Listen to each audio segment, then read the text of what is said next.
Bonjour à tous et bienvenue dans ce temps de partage sur le fruit de l'esprit. Et je suis avec Mathieu Moulin, rebonjour. Rebonjour Ruth, Donc bonjour à tous. aujourd'hui, on va parler de l'amour notamment. Et si vous vous souvenez, il y a quelque temps, Mathieu, il a abordé le fait que nous sommes le temple du Saint-Esprit et qu'en tant qu'habitation vivante de Dieu, nous portons cette empreinte. Est-ce que tu peux juste expliquer ce que cela signifie? Ouais, donc l'idée un peu là cet été, c'est de parler sur le fait que comme on est la maison de Dieu, l'Esprit de Dieu vit en nous, eh bien on doit porter les fruits de cette habitation. Le fait qu'il vit en nous nous amène à porter le fruit de la divine présence de Dieu en nous. Ouais. Donc on est le temple du Saint-Esprit et en fait, comme on est ce temple, c'est comme il y a quelques années avec Mel, on est parti en Alsace pendant une année et on a laissé la maison. Et en fait, en laissant la maison à des locataires, on a des locataires qui sont venus. Bah, quand on est revenu, c'était bizarre. Tu vois, je sais pas si t'as déjà vécu ce genre de truc, mais tu vois, tu rentres chez ta maison et t'arrives, c'est comme si c'était pas chez toi. Il y avait une odeur, les meubles étaient pas là, c'est comme si c'était plus chez toi. Et là, c'était vraiment ça. On est arrivé et il y avait, c'était chez nous sans être chez nous. Ouais. Et en fait, c'est ce qui se passe lorsque quelqu'un vient vivre dans une maison. Et ben forcément, ça prend la maison prend l'empreinte de la personne qui vient vivre chez elle. Et quand l'habitant d'une maison, il va forcément y laisser son empreinte. Ouais. Donc là, c'est la même chose avec Dieu. Quand Dieu vient vivre en nous, il laisse son empreinte en nous.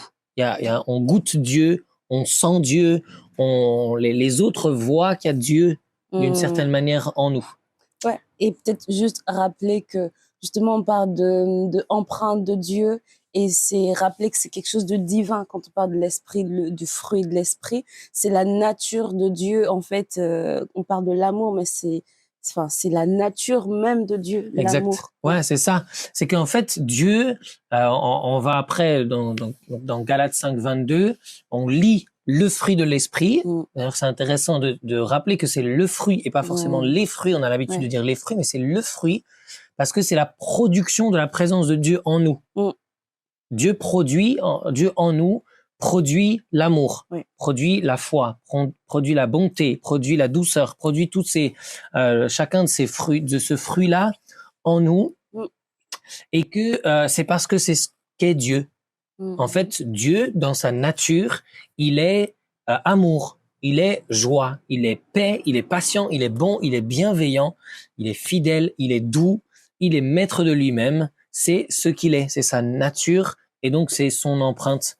Et donc c'est lorsqu'il vit en nous, et ben c'est le fruit de sa divine présence en nous. C'est ce fruit de l'esprit que l'on manifeste. Et justement, ce fruit-là, c'est quelque chose de divin. C'est pas juste moi, j'aime bien les gens. C'est bien au-delà de ça. Ouais, c'est ça. C'est vraiment ça parce qu'en fait, des fois, on pense que quelqu'un qui a une tendance plutôt à être patiente, tu vois, moi, je trouve que je suis plutôt quelqu'un de patient. Je m'énerve pas facilement.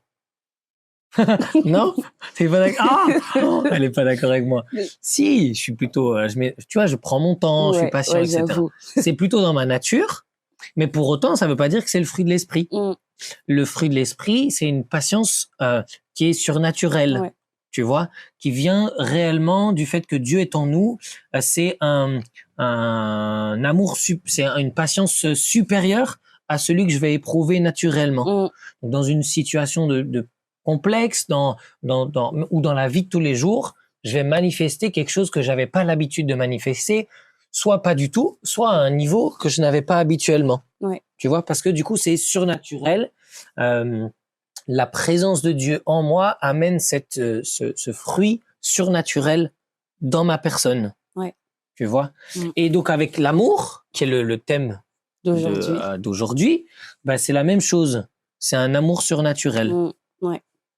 Okay. Et si on regarde dans la Bible, on se rend compte que Jésus, justement, est le parfait exemple de cet amour de Dieu qui habite en nous. Ouais, et qui est surnaturel. Quand tu penses, alors tu vois, le meilleur moment, c'est Jésus sur la croix. Quand tu penses que Jésus, il meurt en face de ceux qui le détestent, en face de ceux qui le moquent, en face de ceux qui le rejettent, qui lui crachent dessus, ils sont directement comme toi et moi là, on est en face. Et ben c'est l'un en face de l'autre. Et alors non seulement il a eux en face de lui, mais aussi il meurt pour ceux qui l'ont rejeté avant et ceux qui l'ont rejeté après la croix et ceux qui le rejettent encore aujourd'hui. Oui. Et Jésus, lorsqu'il meurt, il a tout ça en tête. Et c'est face à tout ça qu'il choisit de mourir. Et c'est en ça que c'est une preuve d'amour incroyable, et c'est un amour qui est surnaturel. Moi le premier, quelqu'un m'insulte, quelqu'un se moque de moi, une seule personne, ça me fait vriller. Mais là, Jésus, il a tout le monde entier devant lui, et qui se moque de lui, qui le rejette. Et donc, qui le rejette, qui le repousse. Et malgré ça, eh bien, il va pas juste, je trouve que c'est aussi intéressant sur l'amour de Jésus. Des fois, on voit l'amour comme juste, bon, c'est naturel pour Jésus, mais il va pas juste pieusement pardonner. Oui. Il va pas juste dire, oh Dieu, oh, ça va, c'est pas grave, ils m'ont rien fait finalement. Non. Jésus, non seulement il dit qu'il pardonne, mais il pratique le pardon. Donc, il aime en parole et en action. Il pardonne en allant, et il les aime en allant jusqu'à donner sa vie. J'aime rappeler aussi souvent que Jésus, on lui a pas pris sa vie. Des fois, et l'une des racines notamment de l'antisémitisme, c'est dire que les Juifs ont tué le Messie. Mais c'est faux. Fondamentalement, c'est Jésus qui donne sa vie. Personne ne lui a pris. Il a ce pouvoir reçu de Dieu de donner sa vie pour ses ennemis. Et c'est en ça que c'est de l'amour entier. Jésus va aimer ses ennemis de façon divine, pleine, entière. Et un truc que j'aime bien, t'allais dire quelque chose peut-être? Ouais, en fait, je pensais juste à ce passage-là qui dit combien même on mourrait, enfin, mourir pour quelqu'un de bien, déjà, c'était compliqué, mais Jésus, il n'est pas juste mort parce qu'on était des gens bien, il est mort pour ses ennemis, en fait. Et c'est vraiment ça. Voilà. Et c'est un autre passage, un autre moment dans l'évangile de Matthieu qu'on trouve dans le chapitre 5. Jésus donne un message qui est défiant pour ceux qui l'entendent vis-à-vis d'aimer ceux qui le rejettent. Donc c'est Matthieu 5, versets 43 à 45. Et il dit, vous avez appris qu'il a été dit, tu aimeras ton prochain et tu haïras ton ennemi. Mais moi, je vous dis, aimez vos ennemis, bénissez ceux qui vous maudissent, faites du bien à ceux qui vous haïssent et priez pour ceux qui vous maltraitent et qui vous persécutent, afin que vous soyez fils de votre Père qui est dans les cieux. Tu vois, ça va beaucoup plus loin. Le fait d'être fils de Dieu, maison de Dieu, c'est d'aimer de cet amour-là. Et c'est extrêmement défiant. Et c'est normal que ça soit défiant parce que c'est impossible pour nous de réaliser cet amour-là. C'est forcément un amour qui vient de la présence, c'est le fruit de la présence de Dieu en nous. Il aime les pires ennemis, il fait du bien à ceux qui haïssent, il prie pour les persécuteurs et pour chacun d'entre eux, même les plus détestables d'entre eux. Juste les gens différents. Ou les gens différents. Les gens différents. Tu vois, je trouve ça c'est incroyable. Et dernièrement, quelque chose qui m'a fait beaucoup réfléchir sur le fait d'aimer, c'est ce livre-là de Martin Luther King. Je sais pas si tu as déjà lu. Il est excellent. Tu connais Martin Luther King? Oui. Tout le monde connaît Martin Luther King. Mais pas le livre, je connais pas. Mais il a écrit ce bouquin qui s'appelle La force d'aimer. En fait, il a écrit un bouquin. C'est plus un recueil de ses messages, okay. Et de ses prédications, parce que c'est un pasteur américain au XXe siècle. Et donc c'est un recueil de ses passages, et il va mourir en martyr, tu vois, en se battant pour la cause contre la ségrégation des Noirs aux États-Unis. Et il est le porte-parole de cette pour l'arrêt de cette ségrégation, notamment au travers d'un mouvement sans violence. Ok. Et je lisais ça, et honnêtement, en le lisant, c'était incroyable parce que je me disais, les Américains, ils citent régulièrement Martin Luther King, ils se réfèrent beaucoup à lui, mais je disais, mais honnêtement, ils devraient tous lire ce bouquin. Parce que dans ce qu'ils vivent aujourd'hui, ils auraient besoin de relire un peu ce qu'il dit Martin Luther King, et notamment sur l'amour. Et juste quelques petits trucs là que je trouvais hyper intéressants. qu'il disait, il dit que Jésus est celui qui va joindre la parole à l'action. Donc, je le disais tout à l'heure, au travers de la croix, il joint la parole à l'action. Et, souvent, il était reproché à Jésus d'être juste un idéaliste qui finalement ne pouvait pas mettre en pratique, mais c'est faux. Il est le vrai réaliste pratique. Ce qu'il dit, des choses qui paraissent irréalisables, idéalistes, eh bien, Jésus lui-même va le mettre en pratique. Parce qu'il est le seul capable. Il est divin. Il est le Fils de Dieu. Donc ça, j'ai trouvé ça hyper intéressant. Il est le vrai réaliste pratique, Jésus. Et il citait, bon, on n'a pas le temps de s'arrêter plus que ça dessus, mais il citait ses paroles sur la croix. Pardonne-leur parce qu'ils ne savent pas ce qu'ils font. Et ce passage-là, il y a le petit alors avant. Alors Jésus dit, pardonne-leur. Donc ce alors, il est hyper important parce qu'il est suite à ce que les autres ont fait. Ouais. Tu vois, alors qu'il est sur la croix, alors qu'il est rejeté, alors qu'il est moqué, Jésus dit, pardonne-leur parce qu'ils ne savent pas ce qu'ils font. C'est une preuve inestimable de l'amour.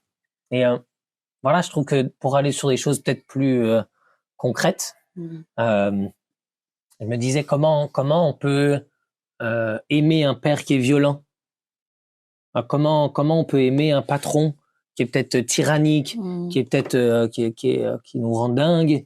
Comment aimer un camarade de classe, un ami, enfin du coup pas un ami, mais quelqu'un qu'on croise qui nous harcèle. Ouais. Comment c'est possible de l'aimer? Je sais pas si toi c'est des choses qui te parlent ou tu t'as déjà pensé à ça, mais je trouve c'est régulier, tu vois, de se dire comment c'est possible d'aimer quelqu'un qui nous fait tellement de mal. Ouais. Justement, moi, ça me fait penser à Jésus. Justement, Jésus, il n'a pas attendu que ce soit des gens qui l'aiment, en fait. Et c'est pas après, justement, qu'il a été traité en martyr. C'est pendant qu'on le torturait. C'est au moment même, justement, on le clouait. C'est pas après que tout se soit bien passé, qu'il soit monté au ciel. C'est à ce moment-là, en fait, il a décidé d'aimer ces gens. Et je pense, justement, quand on a l'esprit de Dieu et qu'on manifeste cet amour-là, ça nous pousse à aimer, même au moment, justement, où la personne nous fait du mal. C'est plus difficile, plus facile à dire qu'à faire. Mais je pense que le Saint-Esprit nous donne la force d'aimer, même quand on nous fait du mal, en fait. Ouais. Voilà. Et je trouve d'être conscient que le Saint-Esprit est en nous, ça nous amène à dire, mais Saint-Esprit, j'ai besoin de toi. Tu vois, j'ai pas l'amour, j'ai pas la force suffisante pour aimer cette personne-là. J'ai pas la force suffisante pour lui pardonner pleinement, mais tu es en moi et j'ai besoin que tu me donnes la force dont j'ai besoin d'échanger avec lui, de lui dire, mais qu'est-ce que tu ferais? Qu'est-ce que Jésus ferait? Est-ce que je veux suivre l'exemple de Jésus? Aide-moi à suivre l'exemple de Jésus, d'avoir la force que Jésus a eue pour aimer mes ennemis. Après, un truc que je trouve aussi intéressant avec Jésus, c'est cette capacité à aimer les ennemis, genre ceux qui sont terribles, mais il aime aussi ceux qui sont invisibles. Ouais. Tu sais, je trouve dans notre société, souvent on oublie un peu ceux qui sont... Il y a des classes un peu dans la société où des gens qui sont délaissés, on les voit pas, on les remarque pas. Et Jésus, il a cette capacité à aimer même ceux-là, en fait. Ouais. Et ça, je trouve, c'est aussi une preuve d'amour. Parce que souvent, on pense à l'amour, voilà, l'amour pour les gens qui nous font du mal, mais de savoir aimer ceux que d'habitude on remarque pas. Ouais.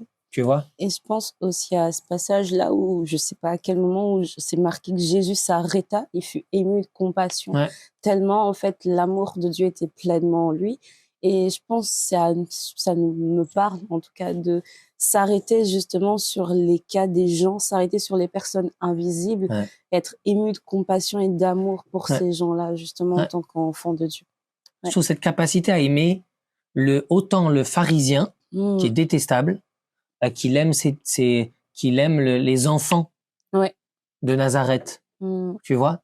Je trouve il arrive à aimer autant l'un que l'autre, à dire la vérité autant à l'un que l'autre, à montrer de l'amour autant à l'un que l'autre. Ouais. Et ça, je trouve, c'est incroyable chez Jésus. Et justement, rappeler que cet amour-là, c'est pas que genre pour les chrétiens, entre chrétiens, mais cet amour-là, il est pour le monde. Mais c'est fait. ça. Et avec la Samaritaine, c'est un hyper bon exemple de ça. Ouais. Jésus, il aime ses disciples, qui sont ses proches, qui sont ses amis, et en même temps, il est capable de s'adresser à la Samaritaine, qui est le monde, qui est quelqu'un de beaucoup plus distant. Ouais. Ça, c'est vraiment incroyable. Et alors, une dernière chose, c'est que cet amour, c'est pas l'amour des ressentiments, des sentiments plutôt. C'est vraiment un amour, on l'a dit déjà plusieurs fois, c'est l'amour qui est divin. C'est agapéo en grec. C'est un amour divin et qui est le plus, je pense que cet amour, il est le plus grand représentant du fait que Dieu vit en nous. Oui. De communiquer cet amour agapéo, c'est le plus fort des représentants du fait que c'est la plus grosse empreinte du fait que Christ, que le Saint-Esprit est en nous et qu'on est le temple du Saint-Esprit. Quand il se manifeste dans nos vies, dans la vie d'un croyant, c'est ce qui va le plus interpeller un non-croyant. Oui. Tu vois, parce qu'il y a cette manifestation de l'amour agapéo. Et oui, comme ce passage qui dit, c'est à cela qu'on reconnaîtra que vous m'appartenez, ouais.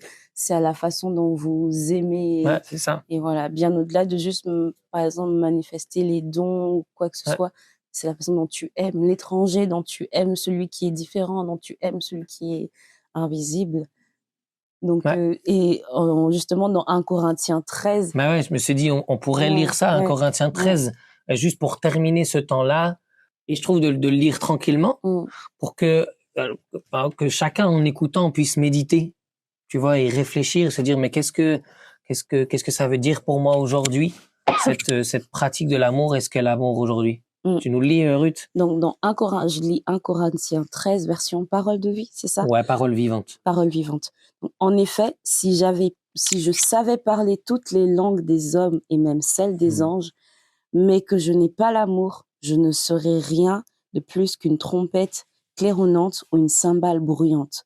Si je n'ai pas l'amour, j'ai beau être le plus inspiré des porte-paroles de Dieu, connaître tous les secrets de son plan et être versé dans toutes les sciences, je peux même avoir la foi absolue au point de transporter les montagnes. Sans amour, je ne suis rien. Au verset 3, quand je me dépouillerai de tous mes biens pour la nourriture des affamés, quand je la distribuerai en aumône, tout ce que je possède, et quand même je me ferai brûler pour mes convictions, si je n'ai pas l'amour, cela ne sert à rien.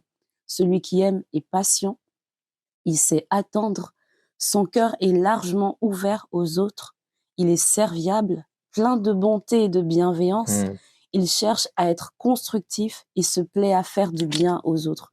L'amour vrai n'est pas possessif, il ne cherche pas à accaparer, il est libre de toute envie, il ne connaît pas la jalousie. Lorsqu'on aime, on ne cherche pas à se faire valoir, on n'agit pas de manière présomptueuse. Celui qui se rengorge, s'étale et s'enfle d'orgueil n'est pas inspiré par l'amour. Aimer, c'est se conduire avec droiture et tact. L'amour prend des égards et évite de blesser ou de scandaliser.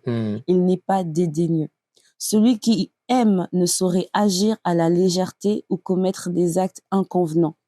Aimer, ce n'est pas d'abord penser à soi, chercher son propre intérêt, insister sur ses droits. L'amour n'est pas irritable, il ne s'aigrit pas contre les autres, il n'est pas susceptible. Et quand on aime, on ne médite pas le mal et on ne le soupçonne pas chez les autres. Si on subit des torts, on n'en garde pas rancune. Découvrir une injustice ou voir commettre le mal ne fait pas plaisir à celui qui aime. Il se place du côté de la vérité et se réjouit lorsqu'elle triomphe. L'amour couvre tout. Il souffre, endure et pardonne. Il sait passer par-dessus les fautes d'autrui. Aimer, c'est faire confiance à l'autre et attendre le meilleur de lui. C'est espérer sans faiblir, sans jamais abandonner. C'est savoir tout porter, tout surmonter. L'amour n'aura pas de fin. Les prédications inspirées passeront, les prières en langue cesseront et toutes nos connaissances s'évanouiront. Notre science d'ailleurs est bien limitée. Nous ne connaissons que quelques fragments de la vérité. Et même nos prédications les plus inspirées n'en reflètent qu'une petite partie. Mais le jour où la perfection apparaîtra, ce qui est fragmentaire, se trouvera dépassé et toute imperfection tombera. Je ne sais pas si je continue. Non, on peut s'arrêter là, ou peut-être le dernier verset. Verset 13, en somme, 3 choses demeurent, la foi, l'espérance et l'amour, mais la plus grande d'entre elles, c'est l'amour. Voilà, c'est incroyable. Hein. J'aime trop cette version, je trouve elle amène vraiment du Des fois, on est tellement habitué à entendre une certaine version qu'on prend plus garde à ce qu'elle dit. Ouais. Là, je trouve qu'elle est hyper adaptée à aujourd'hui et elle relève vraiment ce que Paul voulait dire au travers de ce passage-là aux Corinthiens hein, sur l'amour. Excellent. Merci en tout C'est cas, encourageant. Hein. Ouais. Ça donne envie de vivre un été plein d'amour. Un été fruité. Un été fruité en amour. En amour. En tout cas, merci de nous avoir écoutés ou regardés. Merci Ruth, hein. T'es trop forte, hein. T'as géré. Hein. Et on vous dit à bientôt pour un été fruité avec Mathieu Moulin et d'autres parties ou composants du fruit de l'esprit. Yes. Voilà. Allez, bye bye.